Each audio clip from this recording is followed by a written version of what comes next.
एक तरफ जहां भारतीय जनता पार्टी प्रदेश में मंडल अध्यक्षों के चुनाव में उलझी हुई है, तो वहीं कांग्रेस अपने संगठन को मजबूत करने में जुटी हुई है। 55 साल के बाद एक बार फिर से कांग्रेस सेवा दल पुराने ही क्लेवर में लौटने वाला है और इसके लिए 200 पदाधिकारी अगले 2 साल का खाका तैयार करने वाले हैं। आपको जानकारी दे दें कि कांग्रेस सेवा दल पार्टी का अग्रिम संगठन है।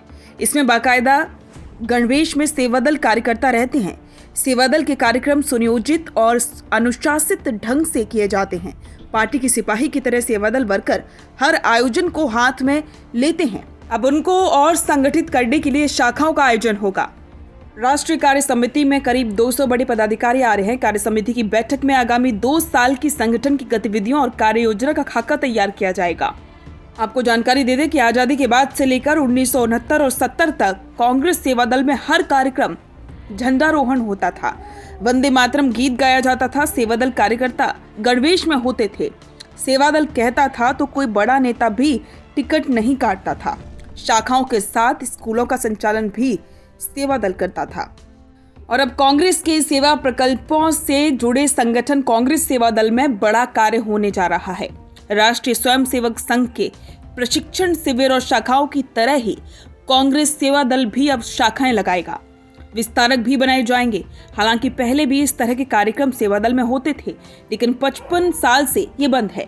अब राष्ट्रीय स्तर पर हुए मंथन के बाद सेवा दल में फिर से क्रांति का बिगुल बजाने की तैयारी है और इसके लिए सेवा दल की राष्ट्रीय कार्य समिति की बैठक जयपुर में 17 से 19 जनवरी तक होगी।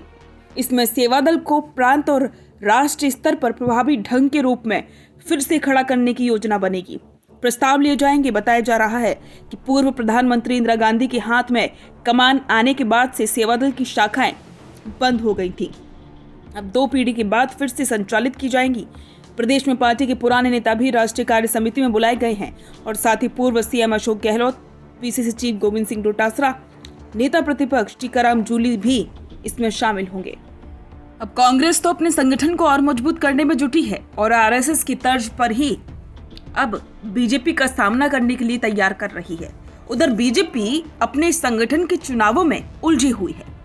आपको बता दें कि प्रदेश में कई जगह मंडल अध्यक्षों के नामों पर विवाद होने के बाद पार्टी ने फिलहाल इनका नाम सार्वजनिक करने पर अघोषित रोक लगा रखी है। अब चुनाव अधिकारी अपने स्तर पर ही बूथ अध्यक्षों को बुलाकर मंडल अध्यक्षों की घोषणा कर रहे हैं।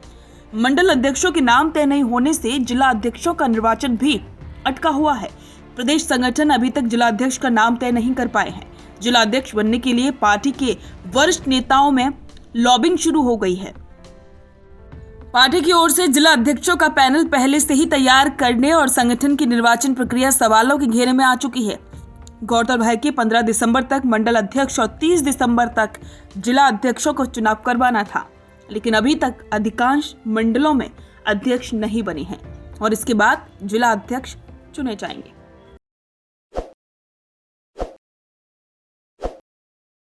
ताज़ा खबरों के लिए विजिट करें द फैक्ट इंडिया की वेबसाइट और डाउनलोड करें द फैक्ट इंडिया ऐप।